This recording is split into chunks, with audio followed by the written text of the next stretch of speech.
पानी का जो प्रॉब्लम था वो पूरी तरह से क्लियर कर लिया गया है और सभी कनेक्शंस और ख़ास तौर पे कल ही 367 जितने पानी के टेस्ट लिए गए थे, सभी टेस्ट ओके आ गए हैं।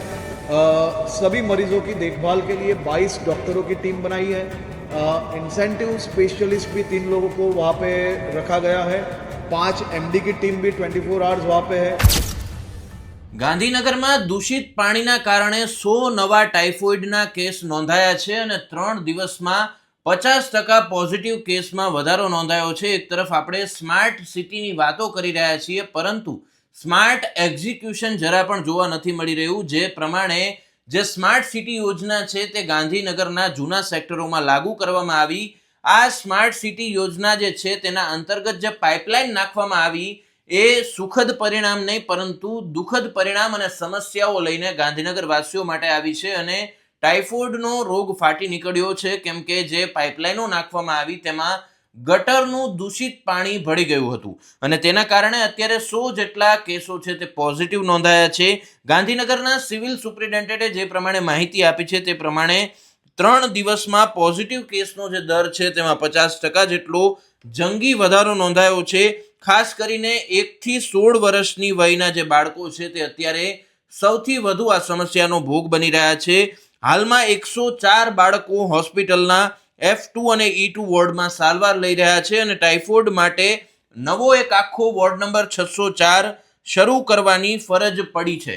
ખાસ કરીને સૌથી મોટો અને ચોંકાવનારો જે ખુલાસો સામે આવ્યો છે કે RRT એટલે કે રેપિડ રિસ્પોન્સ ટીમ જે છે તે તૈયાર કરવામાં આવી હતી અને તેમના દ્વારા તાત્કાલિક ધોરણે છે તે સેમ્પલ લીધા હતા પાણીના અને તપાસ કરવામાં આવી હતી। તેમાં ચોખ્ખું જ જે પરિણામ છે તે સામે આવ્યું છે કે જે પાણી પીવાથી આ ટાઇફોઇડના કેસોમાં વધારો થયો છે તે પાણી અશુદ્ધ હતું, તે પાણી પીવાલાયક હતું જ નહીં અને તેમાં ગટરનું પાણી પણ ભળી ગયું હતું, જેને લઈને આ સમગ્ર જે દોડધામ છે તે મચી જવા પામી છે।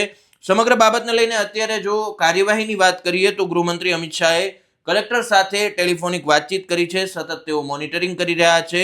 બીજી તરફ નાયબ મુખ્યમંત્રી હર્ષ સંઘવીએ પણ કલેક્ટર, મ્યુનિસિપલ કમિશનર, આરોગ્ય અધિકારી બધા સાથે બેઠક યોજી છે અને હાલમાં 22 ડોક્ટરોની જે ટીમ છે સ્પેશિયલ તે 80 થી વધુ આરોગ્ય કર્મચારીઓ સાથે મળીને 40 ટીમો મેદાને ઉતારી દેવામાં આવી છે અને 10,000 થી વધુ ઘરોમાં અત્યારે તપાસ પણ હાથ ધરવામાં આવી છે। સમગ્ર બાબતને લઈને રાજકોટમાં જ્યારે હર્ષ સંઘવી વાઇબ્રન્ટ સમિટને લઈને આવ્યા હતા ત્યારે પત્રકાર પરિષદમાં આ વિષય પર શું કહ્યું आओ સાંભળીએ।